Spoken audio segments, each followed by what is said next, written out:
our last label was so stupid. And Bad contracts are easy to sign when you're young, especially bad record contracts. Hopefully young artists can easily get in over their heads when they're offered anything in the direction of the industry they're dreaming of. Record label horror stories are not uncommon. From missteps at upper management to unclear master rights and misleading 360 deals, there's 1,000 ways things can go wrong with labels. And with the current trajectory of the music industry and self-publishing being so much more easily accessible, the necessity of the record label is being called into question. Waterparks is a band that appears to have had several issues with record labels throughout their almost 10-year history, from issues of recording rights to mishandled distribution and mismanaged meet and greets. It's quite the mess for a relatively recent band. I'm going to use them and their history with their record labels as a case study into how easy it is to have a label mess things up. Hi, I'm Taylor Squared, and this is Do We Need the Label? A history of Waterparks label issues. Waterparks is a pop rock band hailing from Houston, Texas. Their first self-released EP, Airplane Conversations, came out on April 3rd, 2012, which is considered their beginning as a band. Their frontman, Austin Knight, produced this EP himself while auditioning members for the band, which now consists of himself, guitarist Jeff Wigington, and drummer Otto Wood. They played shows throughout Texas and other southern states, including opening for pop artist Aaron Carter in Houston. Their second EP, Blacklight, featuring Tyler Welsh of Driver Friendly and Fred Mascherino, formerly of Taking Back Sunday, was released on June 4th, 2014, and after this, the band started to get bigger. Waterparks signed to Equal Vision Records on November 6th, 2015, after the Madden brothers, of Good Charlotte fame, picked them to manage under their new company, MDDN. At the time, the label had artists like Set It Off and William Beckett, formerly of The Academy Is. They put out their first signed EP, Cluster, a couple months later, on January 15th, 2016. 2016 became a busy year for Waterparks as they went out on the Black Cat Tour with Never Shout Never, a full Warped Tour run, and the End of Madness Tour with Sleeping with Sirens, while also putting out their first full-length album, Double Dare, which was released on November 4th, 2016. They went on their first co-headliner with Too Close to Touch in 2017, and spent a good part of the year touring the UK and US opening for All Time Low. They announced their second full-length, Entertainment, in October of 2017, with the album being released on January 26th, 2018. It charted at number 98 on the Billboard 200. They had their first solo headliners promoting the album, beginning in the UK in March and ending with the US in November, opening for Sum 41 in Europe between the two. Waterparks announced that they had left Equal Vision and signed to Hopeless with the release of the single Turbulent on May 23, 2019. In early November 2019, Waterparks released two nearly 10-minute singles, Entertainment 2019 and Double Dare 2019, re-recorded mashups of their first two albums that they self-released. On Twitter, they said, "What comes next is for us, to feel like we actually own our old music, because we don't. Someone else does. Everything you're about to hear this weekend, and later this week too, was completely re-recorded in 4 days, and it's what I need to feel good about our situation. Enjoy."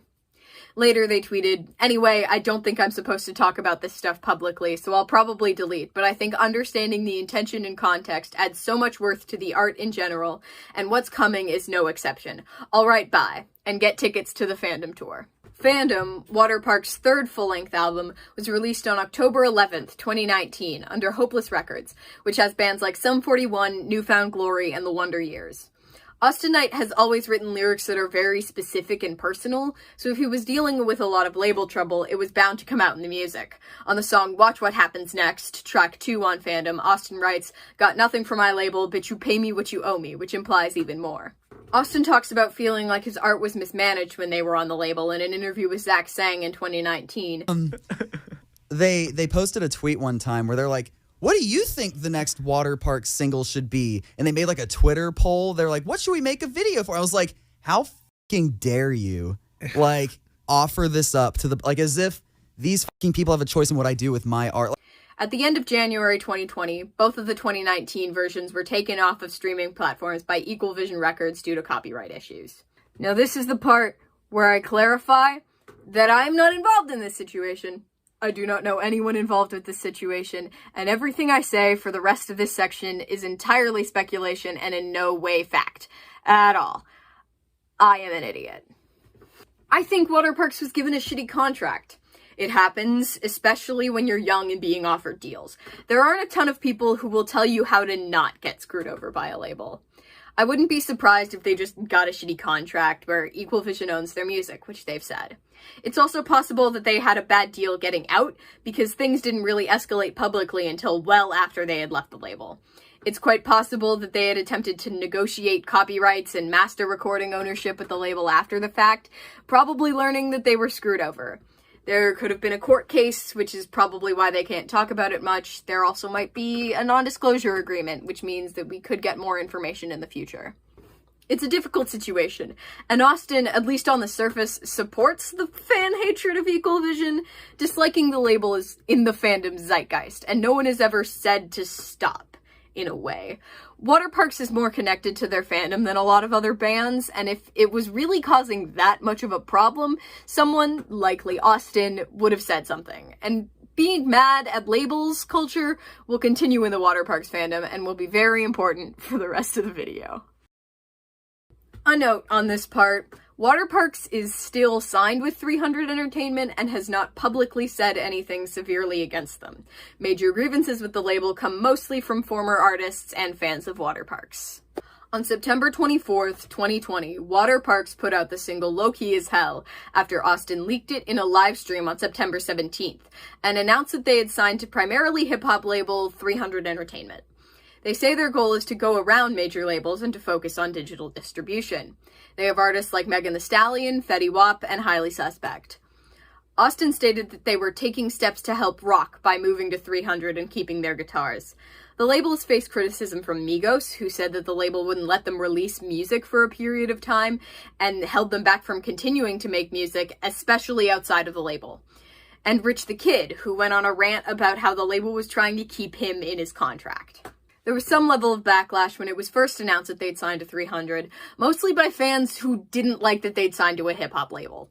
Which is gross, by the way. You don't control artists or their career moves, and honestly, if you'd hate that your favorite band might be associated with rap and hip-hop, you know, a genre founded and dominated by Black people, that might be an entirely separate problem. But that's not where most of fans' grievances with the label begin. Waterparks announced their fourth album, Greatest Hits, on February 25th, 2021, with the release of the second single, Snow Globe. The third single, Numb, followed on March 29th. This single relied more heavily on their rock influences and really got fans excited about the new album.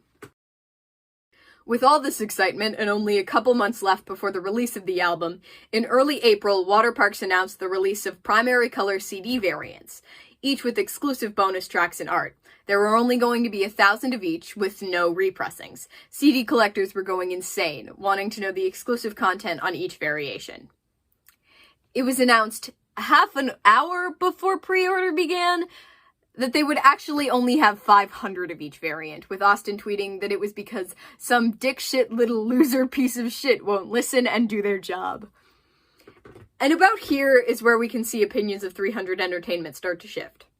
After pre-order sold out in 3 minutes, Austin tweeted that he was grateful for fans. Low-key, y'all caused such a shitstorm, I think it shifted some priorities for people. Continuing to say that there might be an extra 500 pressings of each, which did come after fans harassed the label about it. 300 Entertainment has been accused of marketing based on controversy, so it's possible that this lack of production was intentional, to make the variants even more exclusive than they were originally, or to outrage fans about the last-minute change. When orders of Greatest Hits began shipping out, there appeared to be many issues with damaged packaging and misprints of almost every product. This isn't how it went for everyone. Many physicals were shipped out just fine, but for a lot of fans, there appears to be a lot of problems. On May 28th, only a week after the album's release, the account 300 Struggle on Twitter opened to document fans' struggles with damaged and misprinted physicals. The first thing people noticed, that all of their orders were going to Massachusetts, staying there for a couple weeks before shipping out to their destination. This was odd, to say the least. If they had the ability to give them tracking info at that point, why would there be a second shipping warehouse in Massachusetts that all orders were going through? It's at the very least an odd business practice. The first items that were coming in with issues were the variant CDs. Many had incorrect outside coating, matte or gloss, as opposed to the correct shiny coating, or were coming cracked. Some blue variants were missing track 2 and 17, and both red and blue variants were coming blank. Yellow variants frequently had misprinted CD art, so they clearly weren't being manufactured at the highest quality. When vinyls started shipping out, they came with issues as well. Many fans were disappointed when signed vinyls just came with a signed page and not the actual cover signed.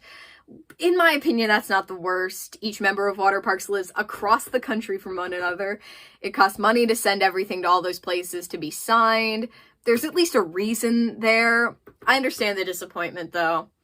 But issues rise when vinyls were coming blank, or with ripped packaging, or already warped and damaged. One person received an email that stated that 300 Entertainment had not made enough vinyls to meet orders. Issues came up when standard CDs started shipping too, coming blank, without booklets, or with damaged packaging. The limited edition cassettes were shipped missing track 1, or without anything printed on them.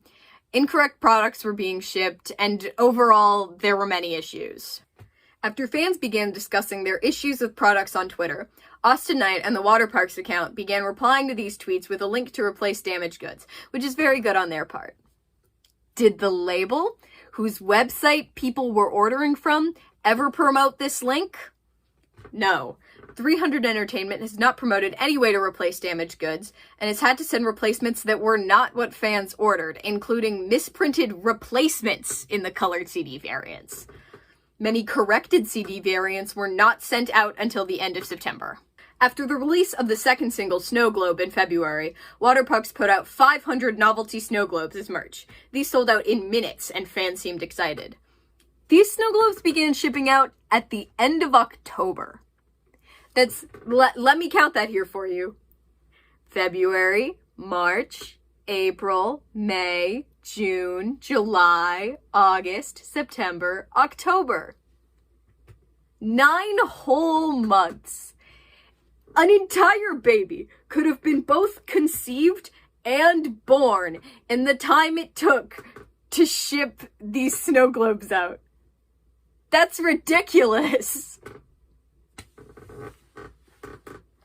International fans, namely fans in Europe, had many issues regarding international shipping. It was expensive, and unlike the band had for merch, the label didn't have a separate site, either UK or Europe-based, for fans in that hemisphere to order from, which caused grievances for many fans. 300 Entertainment also doesn't distribute to international record stores, which I have beef with personally as a Canadian, because, like, it can't be that much more money to ship it out to, like, my local Sunrise Records, or even like one fucking Sunrise Records in fucking Toronto or Vancouver or anywhere. I just want to see Greatest Hits somewhere. I want to see it. Like, Phantom and Entertainment are in their catalog. Like, they at one point were in the record stores, but only Americans get Greatest Hits in their local record stores. It just sucks for me personally. This is my own beef. As the pandemic comes to a close, things are opening up, and Waterparks was allowed to do meet and greets to promote their new album. They announced their first in-person event, a Los Angeles album release party set for May 21st, on May 10th, 2021.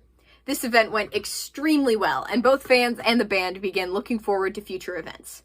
East Coast in-store performances were announced on May 27th, one at the Soundgarden in Baltimore on June 3rd, and one at Looney Tunes record store in West Babylon on June 4th. There are immediate stories from the Baltimore meet and greet. Violet Rose 9801 posted her story on Twitter on June 4th, the day after the event. This thread is one of the only, like, comprehensive first-hand accounts I could find still up, and it was very helpful in the writing of this section. The Baltimore meet and greet did seem to go the worst of all of them, and is where most of the stories come from. According to her account, they were led in to buy their CDs and told by a Soundgarden Records employee that the event was being moved to the Rockwell, which wasn't that big of a deal. The Soundgarden is a pretty small record store, and it was about to rain. They probably didn't want to leave a bunch of kids outside. Guests are waiting in the Rockwell, and a 300 Entertainment person comes in. He's referred to throughout this thread as Pink Shoes, but we come to know him later as Wyatt or Ryan. He tells him that the band is going to come in, and that they should get out their papers for the band to sign, and that they can take selfies. They see the band waiting in the back, and they have their instruments and look ready to play a set. After people see that, They're told the band is no longer performing 3 minutes before the official start of the event. This is odd, to say the least, and definitely shitty if they had their gear there. She says Pink Shoes was pushing the signing line, specifically a friend of hers, and tried to take her set list from 2017, which she was getting signed. She manages to get a quick photo with the band, which has Pink Shoes in the background. When her friend tried to ask Jeff a question, another 300 Entertainment person begins yelling at them to get out of the line, eventually pushing them out of the way. This experience of the meet and greets, especially with Pink Shoes, is not isolated. He told fans multiple names, saying Wyatt to some, which became the more popular name within the fandom, and Ryan, which is likely his real, actual name. He was allegedly yanking at a fan's phone and putting his hands on people. This is especially rough because he's not Waterparks security, and most Waterparks fans are underage, especially at a daytime acoustic show and a signing event like these things were.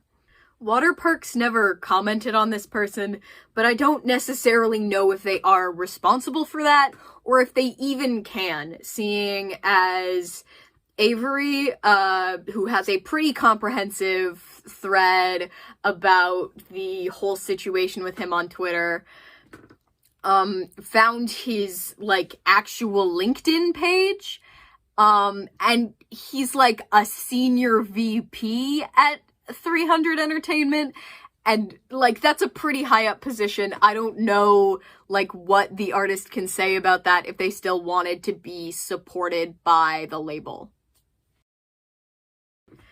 I began writing this video at the end of June, which must give you some sense on how much I procrastinate on these videos.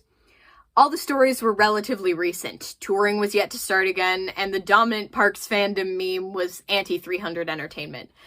But even then, in starting to write this video, I must have subconsciously known that this was coming to an end. The meme died. Hardly any stories like this were coming out of their UK shows. They aren't coming out of their US tour. By September, correctly printed copies were all shipping out. Hell, even the snow globes finally shipped out by the end of October. And in good condition. Waterparks did buy their merch distribution back from 300, with Austin saying that he wanted to release more, cooler shit, which is awesome and good for them. Buy as much back from your label as you can, and things are definitely looking up for them. Now, here we are. We've heard the stories. Is signing a traditional record deal worth it? In all honesty, I don't know. I'm a musician and a songwriter, someone who wants to be in this industry, and there are a lot of factors that weigh into it. In an ideal world, I sign just a straight distribution deal. That's where the label deals with distribution and a lot of promotion, but you have to cover merch and tour and get to, own your shit for the most part. Again, that's an ideal world. I don't know how many touring connections I can get from signing a standard deal. I don't know if the advance on a proper major label deal would be enough to make the greatest album of all time. So for me, for up-and-comers, get there when you get there. Read your whole contract. I think what we've learned is that industry and art don't mesh in the way that society makes them. Austin Knight, in interviews, clearly demonstrates that he is an artist. He wants to create and make his vision clear and do exactly what he wants with his art. Hell, he calls it his art. A lot of musicians do not call their music their art. And that kind of attitude doesn't mesh with someone whose primary goal is to make money. It's been clearly demonstrated that it's not working, and maybe we have to live with that. So that was the Waterparks video essay that I spent so long working on. I hope you're happy with it. If you like hearing me talk like this and don't give a shit about anything, you can watch my video essay about dirty work. If you like me and giving me money, you can listen to my music. Spotify, Apple Music, and SoundCloud links will be in the description. I think I'll have a YouTube link in the card, which is over here. But you can find me on basically any streaming platform. It's episode 16 by Taylor Square, should be out everywhere. My favorite song is All the Songs You Could Have Written Without You. My favorite underrated song is Shitty Friends, and you should stream all of it. But without further ending spiel, thank you all for watching. Have a nice day.